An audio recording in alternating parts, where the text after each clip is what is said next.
You can optimize your Agile and Scrum teams as much as you want, but without the support, a good support from management, Agile and Scrum will never work. You're just wasting time and money. In this video, we're going to talk about 5 things that your leaders, your managers are doing right now that are slowing down, drastically slowing down your Scrum teams and will make, in the future, your Agile and Scrum implementations fail. And the worst part is that these leaders, your leaders, most of them are not even aware that they are currently doing these anti-patterns. You are invited, everyone in the company is invited to a huge meeting with the CEO announcing that we are going Agile as from tomorrow. There will be training. Agile coaches will train people. Scrum Masters will support Scrum teams. Teams will be formed.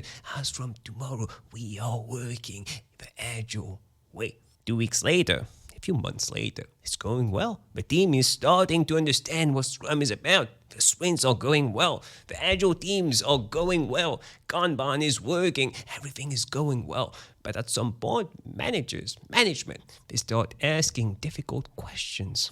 When is the next release date? Why is it taking so long to release stuff to production? Why are we so slow? Agile is supposed to make us go faster. Why are we not going faster? Agile coaches, Scrum Masters are then instructed to fix the problem and be team players.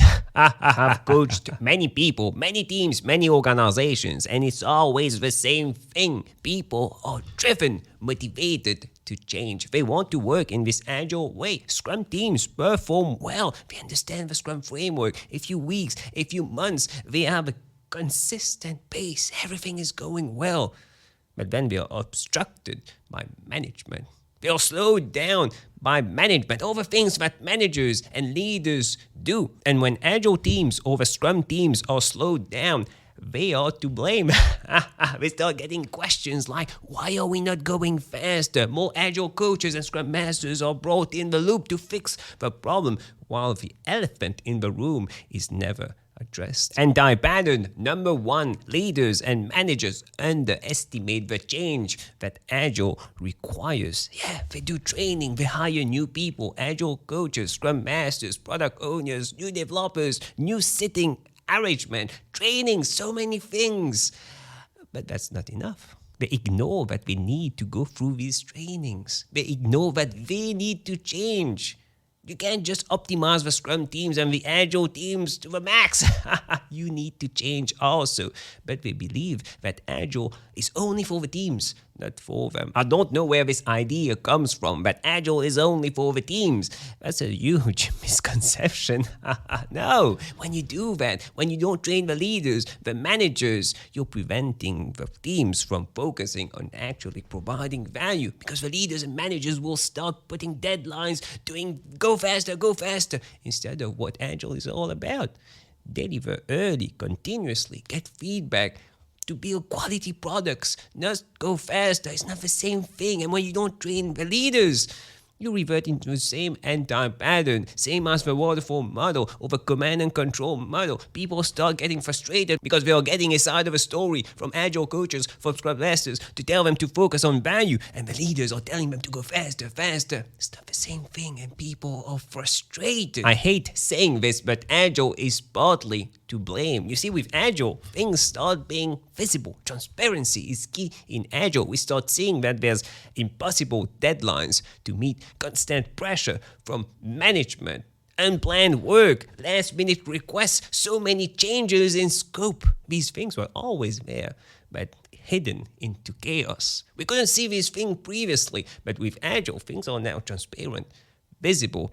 And when the teams, the Scrum teams, the Agile teams start seeing that managers are ignoring all these things, even though these things are visible, it's frustrating. Anti-pattern number 2, telling teams what to do and by when to do it. One of the things that Scrum does really well is trying to manage complex work in a complex environment. As per the Scrum Guide 2020, in complex environments, what will happen is unknown.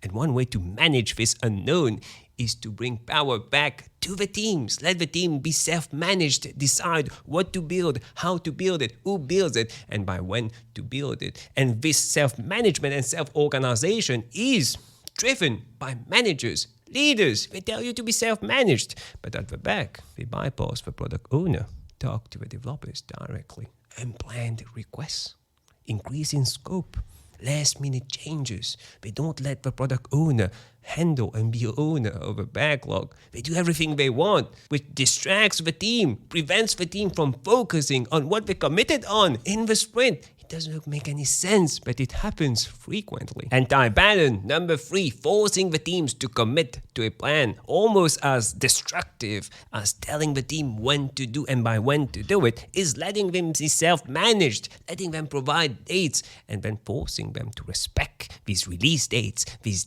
deadlines. This usually happens when we do release planning or quarterly planning. The team is instructed to estimate work and give a high-level estimate and release date. And then the team is also instructed to commit to these dates. A high-level estimation. And then you commit to these high-level estimations.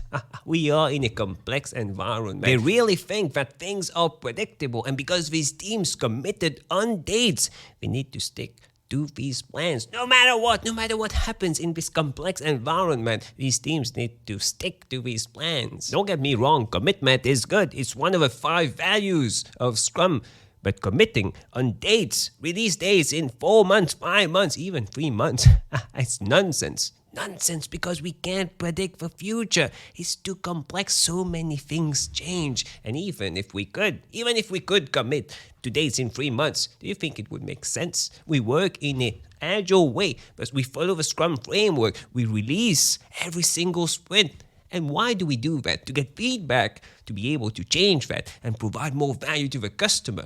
How can we even know what the customer wants in 3 months? We don't. That's why we experiment. We believe that the customer wants something. We don't know. We just believe that the customer wants something. We release it. In 2 weeks, we commit on a sprint goal and release it in 2 weeks and get feedback from the customer and change it if required to provide more value. And we keep doing that because we don't know what the customer wants. We are working in a complex environment. And when you're telling me to predict what will happen in 4 months, first, I can't do it. Complex environment. And how will I know what the customer wants in 3 months? If I knew that, why are we releasing every single sprint? If I knew what the customer wanted in 4 months, I would release a single time because I know exactly what the customer wants. That's the waterfall model.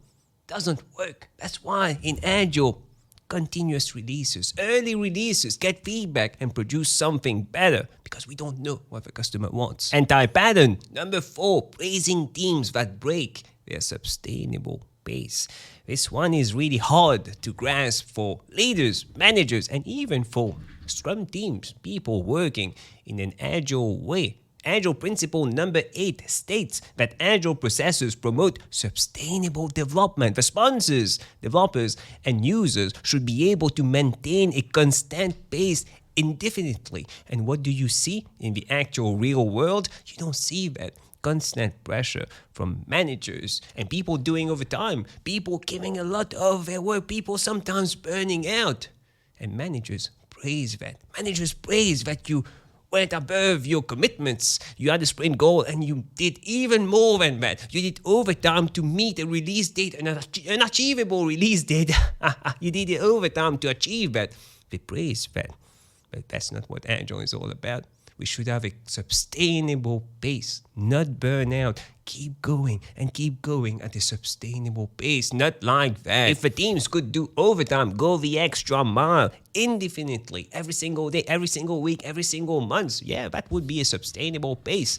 But this doesn't happen. Overtime leads to burnout, leads to mistake, leads to low morale. Stop praising teams that go the extra mile. Praise teams that have a sustainable pace. Another big anti-pattern is expecting that teams will work on multiple products or multiple projects at the same time. I covered this in this video. It simply doesn't work. Focus is key. If you look at the Scrum framework, everything's about focus. Focusing on a single goal, a single sprint goal. Everyone working together. And when you start working on multiple products or multiple projects, you distract the teams. You can't really focus. You're just context switching. You can't be productive. You can't be efficient, effective. innovative, creative when you're working on multiple things at the same time. Just imagine this YouTube channel. If I had a YouTube channel, an Instagram page, I was on TikTok, I couldn't be able to grow this YouTube channel because I'm focusing on so many things at the same time. The key thing into fixing all these issues is psychological safety. I talked about that in this video. The teams need to feel safe. Individuals in the company need to feel safe that they won't be punished, humiliated. There won't be career consequences if they raise concerns. Ask questions. Take interpersonal risk. Challenge the status quo. But in most companies, that doesn't happen. People live in fear. They are afraid to challenge the managers and leaders. And this is where you should focus on, even before going into optimizing the teams and all that. No, focus on psychological safety that will help everyone in the organization tell the leaders and managers that they should be trained. They should be trained in Agile first because they are the problem. Which brings me to my next point. If you want more tips, insights on Agile, Scrum, personal growth, click on the video that stands out the most on the screen right now, and I'll see you in a few seconds.